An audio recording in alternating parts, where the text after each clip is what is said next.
Good afternoon and welcome to Pakistan Today News from our New York studio. I'm Chris Taylor.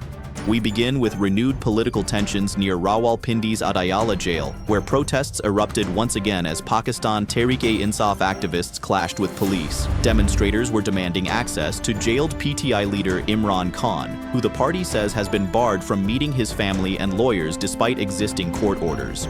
PTI leaders accused authorities of secretly transferring Imran Khan to a hospital for an eye procedure without informing his relatives, raising concerns over transparency and medical care. The party has called for comprehensive medical checks and announced plans to file another contempt plea against jail officials for repeatedly blocking court-mandated meetings. Meanwhile, Mahmood Khan Achakzai, the leader of the opposition in Pakistan's National Assembly, has written directly to Prime Minister Shehbaz Sharif, urging his personal intervention in Imran Khan's medical case. In the letter, Achakzai stressed that the former prime minister should be examined by doctors he personally trusts, citing concerns that recent checkups were conducted without his own medical team or family present. He listed 3 specific physicians to carry out the assessment and emphasized that a proper examination is critical to safeguarding Imran Khan's health and legal rights.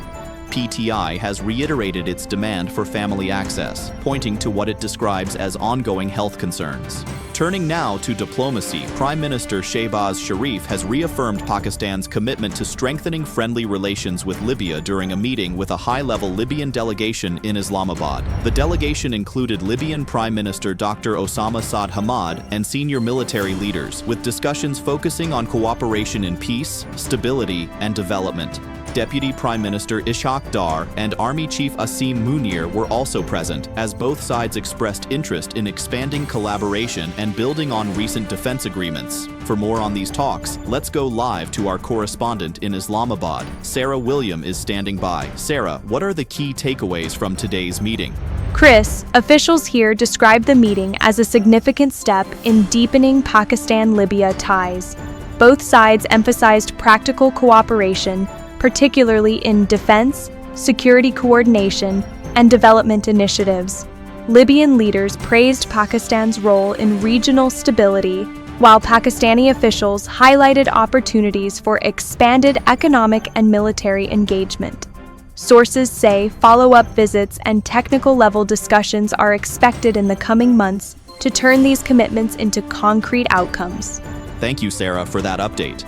Next, Pakistan is also hosting another important foreign guest. Kazakhstan's President Kassym-Jomart Tokayev has arrived in the country on a 2-day official visit aimed at strengthening bilateral relations. He was welcomed at Nur Khan Air Base in Rawalpindi by President Asif Ali Zardari, Prime Minister Shehbaz Sharif, and senior officials, with a 21-gun salute marking his arrival. During the visit, talks are expected to focus on trade, connectivity, logistics, people-to-people ties, and broader regional cooperation. A Pakistan-Kazakhstan business forum is also planned as both sides look to deepen economic and strategic partnerships between Islamabad and Astana. In international developments, the U.S. military has shot down an Iranian Shahed-139 drone that approached the USS Abraham Lincoln aircraft carrier in the Arabian Sea. U.S. officials said an F-35C fighter jet was used in self-defense to protect the ship and its crew, adding that no personnel or equipment were harmed. The incident comes at a sensitive time, as Washington and Tehran continue efforts to restart nuclear talks, which the White House says remain scheduled. Separately, Iran's Revolutionary Guard has reportedly harassed a U.S.-flagged merchant vessel in the Strait of Hormuz, adding to regional maritime tensions.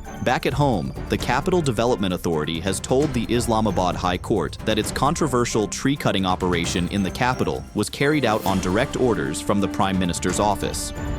Authorities defended the move, saying only allergenic paper mulberry trees were removed as part of a scientifically backed plan to tackle pollen-related allergies. Critics, however, argue that the campaign has raised serious environmental concerns and sparked a wider public debate over urban greenery, decision-making, and policy transparency.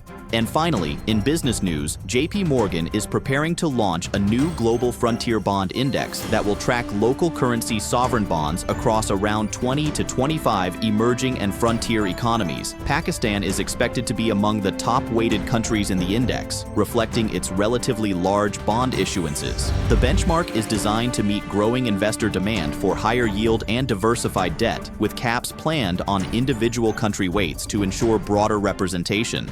JP Morgan could formally unveil the index structure between March and June, with a full launch potentially scheduled for next year. That's all for now. You're watching Pakistan Today News. I'm Chris Taylor.